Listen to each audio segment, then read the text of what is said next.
Folks, we got some news out of Michigan, and this could be very significant from the Detroit. Well, actually, we'll go to Jenna Ellis first. Breaking this evening, the County Board of Canvassers in Wayne County, Michigan, refused to certify the election results.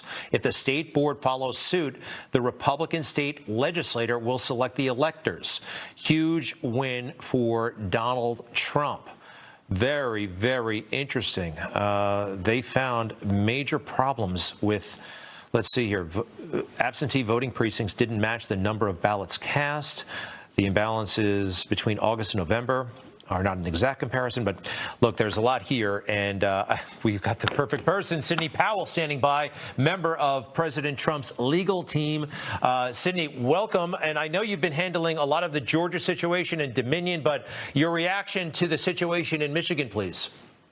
Well, that's an excellent development, and I would expect the entire Michigan board to reject the counts from the ballots. The election could not have been more rigged than it was, and I think it also affected the race of Senator John James. The same patterns fall there. We're still doing statistical analysis of that race, but the math just doesn't add up for anything, and we know Dominion has a long history of rigging elections. That's what it was created to do to begin with. We've introduced the affidavit of the person who worked with Maduro, a high-ranking military officer who saw it all happen and explained how it worked. And it's out for the public to see on my Twitter feed at Sidney Powell #1. So don't tell me there's no evidence of fraud. We've got increasingly mounting evidence of significant fraud across multiple states that casts into question the validity of the elections in every swing state, including Nevada and Arizona and Michigan, Wisconsin, Georgia, and it went beyond that too. You know, regarding Dominion, you've raised this, and we saw the letter last night. People like Elizabeth Warren, Amy Klobuchar have raised significant concerns about Dominion. Now they're trying to make it seem like a right-wing wacko conspiracy concern, even though people like PBS were raising serious issues about Dominion just before the election. I heard you say today Dominion, the software, was actually designed to be hacked, and I'm looking at one of the agreements they had with the county of Santa Clara on this is a contract between them and Dominion. Item 226 allows staff to adjust tally based on review of scanned ballot images. Look, you're the lawyer. I'm no tech expert, but that sounds very, very funky to me. And worse than that, it had a back door so it could be manipulated by anyone who could access it through that back door. And that was a deliberate feature. The affidavit of the young military officer we provided yesterday to the public explains how it was created for that very purpose. So Hugo Chavez would never lose another election. And he did not after that software was created. He won every single election, and then they exported it to Argentina and other countries in South America, and then they brought it here. And it's a foreign company, no matter how you look at it. So they've already violated the president's order against foreign interference in our elections. Our votes were actually eventually counted in Barcelona, Spain, or Frankfurt, Germany, on foreign servers.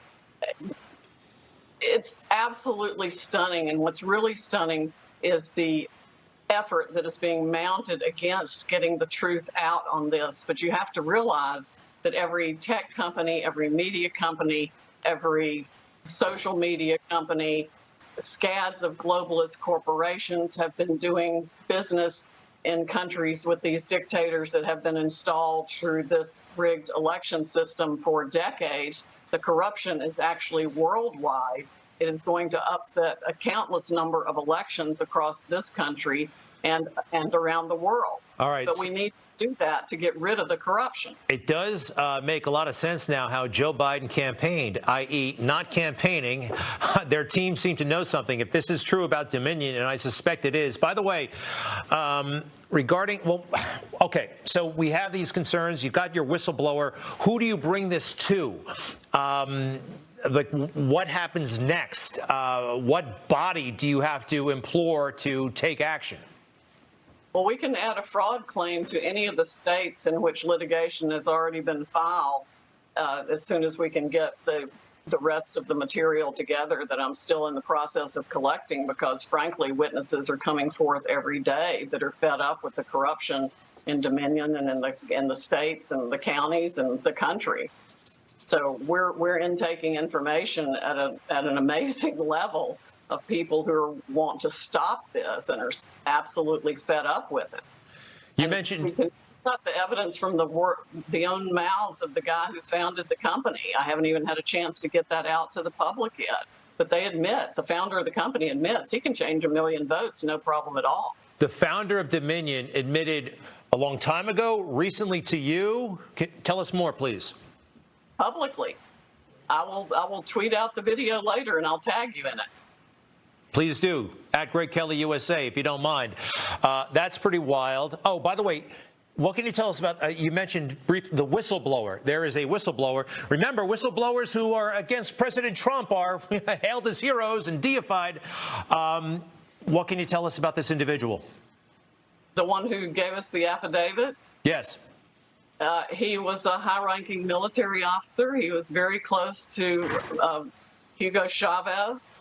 And he is just absolutely disgusted with what he's seen and was participating in when he was with Mr. Chavez. He saw how it all worked. He was at meetings where it was fully briefed. And he wants this country to not fall prey to the same corruption and tactics that were used in Venezuela. And I'm sorry, is he an American military officer or a Venezuelan military officer? He was a Venezuelan military officer. He lives in this country now. All right. And you mentioned the CIA today. I heard you during a radio appearance. You want the CIA director fired. It seemed a little bit off topic and off message, but what's the tie-in, if you don't mind? The tie-in is that there's no way these programs could have been run around the world to affect elections without the CIA. We also have had people disclose to us the whole hammer program that was created for the CIA and scorecard, which is essentially the same thing. It seems like every country has used something like this to do what it wants to do. Supposedly ours was invented to influence foreign elections, but that too could have been turned on this election. It's all part of the same part and parcel of government interference in elections to make choices against the will of the people. And the will of the people in this country was that Donald Trump win in a landslide. If we can get to the bottom of it, and I am determined to do that, I think we'll find he had at least 80 million votes. The only reason the glitches happened in the system was because he was had so far many more votes than they had calculated in advance. Their algorithms wouldn't perform the functions they'd originally performed or were set to perform. They couldn't make up the vote count. He had gotten so many hundreds of thousands more than they planned. So that's when they had to stop the counting and come up with a way to backfill the votes or destroy votes for Trump while they fabricated votes for Biden. Sidney Powell, who is a former federal prosecutor, by the way, spent 10 years working for the federal government. Good luck. And by the way, very quickly, you have evidence. It's coming in fast. There is a reason for not making it public, correct? I mean, you're going to have a hostile media picking it apart, possibly trying to destroy your case before you can even make it. Is that part of your thinking? Very briefly, if you don't mind. Well, not really. It's a matter of collecting it in the right form and format to be admissible. And we have witnesses that are scared. We have witnesses that are afraid for their lives, afraid for their family. Back in Venezuela, there are all kinds of concerns. People have been threatened, and it's very serious. We're talking about trillions of dollars of worldwide wealth here that was all corrupt. And every force in the world except 80 million voters, we the people, and my little team seem to be against us. Well, millions are praying for you and with you. And find her on Twitter. Least we can do. Sidney Powell 1, at Sidney Powell 1, the numeral 1. We appreciate it so much. Good luck, and please stay safe. Thank you, Greg. You too. You just watched Newsmax TV, America's fastest growing cable news channel, now in more than 70 million homes. You can get Newsmax TV on your cable system or check your cable guide. And if your system doesn't carry Newsmax, call them, tell them you want Newsmax TV, because we're real news for real people.